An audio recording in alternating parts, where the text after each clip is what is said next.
My name is Matthew Walker. I am a professor of neuroscience and psychology at the University of California, Berkeley, and I am the author of the book, Why We Sleep.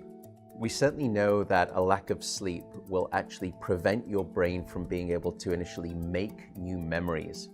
So it's almost as though without sleep, the memory inbox of the brain shuts down and you can't commit new experiences to memory. So those new incoming informational emails are just bounced and you end up feeling as though you're amnesic.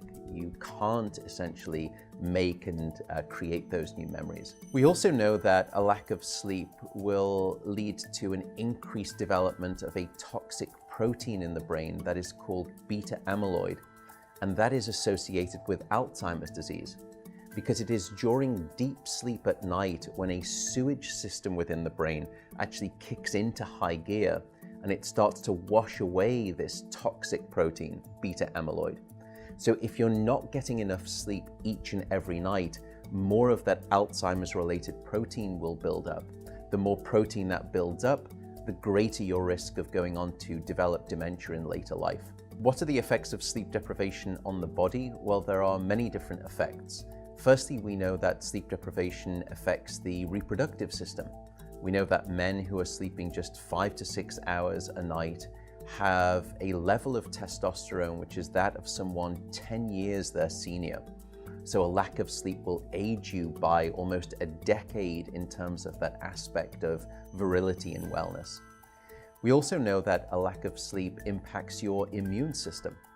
So after just one night of 4 to 5 hours of sleep, there is a 70% reduction in critical anti-cancer fighting immune cells called natural killer cells. And that's the reason that we know that short sleep duration predicts your risk for developing numerous forms of cancer. And that list currently includes cancer of the bowel, cancer of the prostate, as well as cancer of the breast.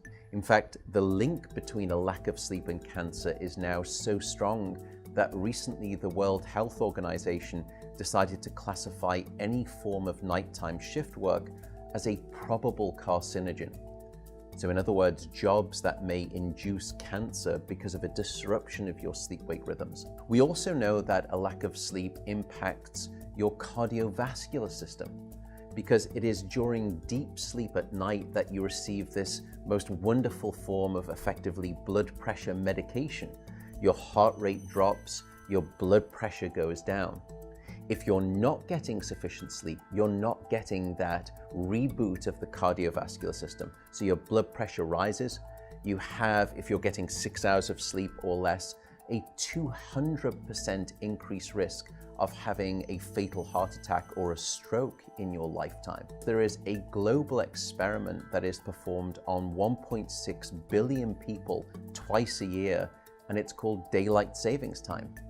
And we know that in the spring, when we lose 1 hour of sleep, we see a subsequent 24% increase in heart attacks the following day. Another question perhaps is, what is the recycle rate of a human being? How long can we actually last without sleep before we start to see declines in your brain function or even impairments within your body? And the answer seems to be about 16 hours of wakefulness. Once you get past 16 hours of being awake, that's when we start to see mental deterioration and physiological deterioration in the body. We know that after you've been awake for 19 or 20 hours, your mental capacity is so impaired that you would be as deficient as someone who is legally drunk behind the wheel of a car. So if you were to ask me what is the recycle rate of a human being, it does seem to be about 16 hours, and we need about 8 hours of sleep to repair the damage of wakefulness. Wakefulness essentially is low-level brain damage.